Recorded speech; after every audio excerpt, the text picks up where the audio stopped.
Australian teenager namatay dahil sa isang shark attack sa Port Douglas, Queensland.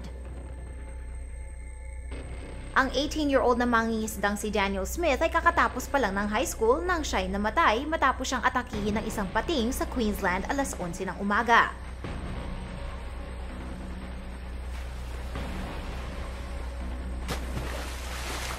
Dinala siya ng mga kaibigan niya sa isang private boat sa Sugar Wharf sa Port Douglas.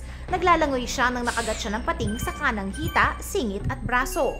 Napa-cardiac arrest siya matapos siya makagat. Inalerto ng kanyang mga kaibigan ang mga otoridad at nagsagawa ng emergency first aid gamit ang isang defibrillator. Pagdating nila sa baybayin ay patuloy pa rin sila sa pagsagawa ng CPR. Dahil kinailangan nila ng 2 oras para makabalik sa baybayin sa kayang barko, namatay na si Smith pagdating nila sa ospital. Hindi pa nalalaman kung anong klaseng pating ang umatake sa kanya. Makikita ang mga mensahe ng pamilya at kaibigan ni Smith sa kanyang Facebook page.